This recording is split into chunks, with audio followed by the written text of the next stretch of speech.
আপনাদের 14 পুরুষের ভাগ্য ভালো যে এরকম সরকার পেয়েছেন, নিজের মতো যাচ্ছেন আসছেন, সমালোচনা করছেন, কথা বলছেন। আগের সরকারের দেখুন মমতা ব্যানার্জি ডায়লগ মারতেন, কলকাতায় 1 কিলোমিটার হেঁটে দিয়ে খালি মিডিয়ায় থাকতেন। এত বড় বড় দুর্ঘটনা হয়েছে, কোথাও যাননি উনি, সব শান্ত হয়ে গেলে তারপরে যেতেন। কখনো দায় নেননি, কাউকে সাজা দেননি, সেই কাজটা আমাদের করতে হচ্ছে। ওখানে শুনলাম বিরোধী নেতারা গিয়ে বড় ডায়লগ দিচ্ছেন, আটকানো হয়েছে। আমাদের সরকার এখনো পুরোপুরি তৈরি হতে পারেনি, কিন্তু মানুষ এত উদ্গ্রীব হয়ে আছে এখানে কাজ করার জন্য, আমার মনে হয় খুব তাড়াতাড়ি দেখতে পাবেন সব জায়গায় পরিবর্তন এসছে। নিন্দাজনক ঘটনা, কিন্তু ভাবুন তো গত 50 বছরে কোনো সরকার 24 ঘন্টার মধ্যে সমস্ত অপরাধীদের ধরে নিয়ে এসে আইনের সামনে করে দিচ্ছে। মুখ্যমন্ত্রী নিজে গিয়ে ওখানে পীড়িত পরিবার থেকে আরম্ভ করে সাধারণ মানুষ থেকে আরম্ভ করে আন্দোলনকারী সবার সঙ্গে কথা বলেছেন। এটাই নেতার হওয়া উচিত। তো আগের সরকারের দেখুন মমতা ব্যানার্জি ডায়লগ মারতেন, কলকাতায় 1 কিলোমিটার হেঁটে দিয়ে খালি মিডিয়ায় থাকতেন। এত বড় বড় দুর্ঘটনা হয়েছে, কোথাও যাননি উনি, সব শান্ত হয়ে গেলে তারপরে যেতেন। কখনো দায় নেননি, কাউকে সাজা দেননি, সেই কাজটা আমাদের করতে হচ্ছে। ওখানে শুনলাম বিরোধী নেতারা গিয়ে বড় ডায়লগ দিচ্ছেন, আটকানো হয়েছে। যদি পুলিশ আটকাতো ওখানে পৌঁছতে পারতেন। পুলিশের সুরক্ষা নিয়ে ওখানে গেছেন, দিয়ে ওখানে ছবি তুলছেন আপনারা। ভাবুন তো গত 15, 20, 30 বছরে কোনোদিন এই ঘটনা ঘটেছে? আরে কার্তিক ঘোষ মারা গেল বসিরহাট দাঙ্গাতে, আমি প্রেসিডেন্ট ছিলাম, আমরা যেতে গেছিলাম, আমাদেরকে আটকানো হলো, কলকাতা থেকে বেরোতে দেয়নি। আমি, লকেট চ্যাটার্জি, রূপা গাঙ্গুলি বারবার আটকানো হয়েছে। আরজি করের মামলায় আমরা যেতে গেছি, ঢুকতে দেওয়া হয়নি। কিনা করেছে, পুলিশ তুলে নিয়ে গেছে, আমাদেরকে আটকেছে।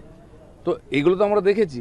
এখন তারা এসব কথা বললে কি হবে? হ্যাঁ, আপনাদের 14 পুরুষের ভাগ্য ভালো যে এরকম সরকার পেয়েছেন, নিজের মতো যাচ্ছেন আসছেন, সমালোচনা করছেন, কথা বলছেন।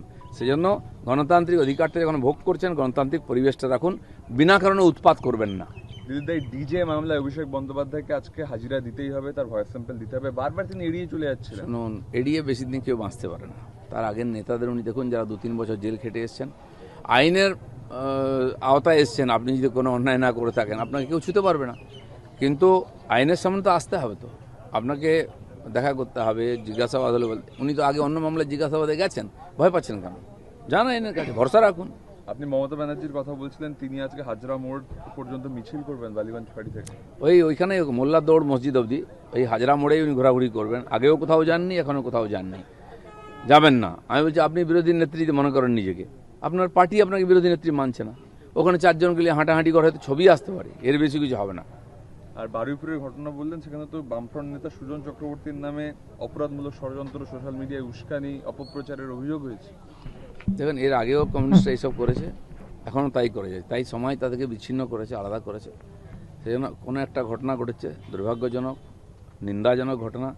কিন্তু ভাবুন তো গত 50 বছরে কোনো সরকার 24 ঘন্টার মধ্যে সমস্ত অপরাধীদের ধরে নিয়ে এসে আইনের সামনে করে দিচ্ছে। মুখ্যমন্ত্রী নিজে গিয়ে ওখানে পীড়িত পরিবার থেকে আরম্ভ করে সাধারণ মানুষ থেকে আরম্ভ করে আন্দোলনকারী সবার সঙ্গে কথা বলেছেন। এটাই নেতার হওয়া উচিত, তো সমাজে শান্তি আনার জন্য। আর ঘটনা হয়ে যাচ্ছে, এতদিন ধরে এই ধরনের সমাজ বিরোধীদের দাপিয়ে বেড়াচ্ছে, একদিনে তো পাল্টে যাবে না। পুলিশ প্রশাসন একদিনে পাল্টে যাবে না। 6 মাস সময় দেবেন না আপনারা? উৎপাত করছেন, রাস্তা বন্ধ করছেন।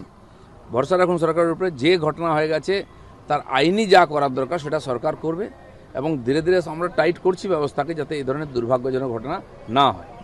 আর্জেন্টিনা হোয়াট এ কামব্যাক, মানে শেষ মুহূর্তে জয়, কি বলবেন সমর্থক হিসেবে? দেখুন, এবারের ফুটবল বিশ্বকাপে যেটা সেই পুরনো হিরোরাই এখনও হিরো। বিদায় হচ্ছেন, রোনাল্ডো চলে গেছেন, 40-41 বছর বয়সের, তারা এখনও হিরো। তো ফুটবল দুনিয়ায় আগামী 5 বছর আমরা জানি না কোনো হিরো দেখতে পাবে কিনা। ফুটবল বিশ্বকাপ থেকে নতুন হিরো উঠে আসে, এমএকার মতো, বা রিটায়ার্ড হয়ে গেল যে ব্রাজিলের তারকা, ওদেরকে আমরা দেখেছিলাম এখান থেকে, নেইমার, এরা এখান থেকে উঠে এসেছিল। কিন্তু এবারে হালান্ড ছাড়া, হালান্ড আগের থেকেই মোটামুটি পরিচিত ছিল, কোনো নতুন মুখ দেখতে পাচ্ছি না। এটা ফুটবলের পক্ষে একটা চিন্তার বিষয়। আমাদের ভিডিও ভালো লাগলে লাইক এবং শেয়ার করুন। কমেন্ট সেকশনে গিয়ে জানান আপনাদের মতামত। আরও ভিডিও পেতে আমাদের চ্যানেল সাবস্ক্রাইব করুন এবং প্রতি মুহূর্তে খবরের আপডেট পেতে প্রেস করুন বেল আইকন।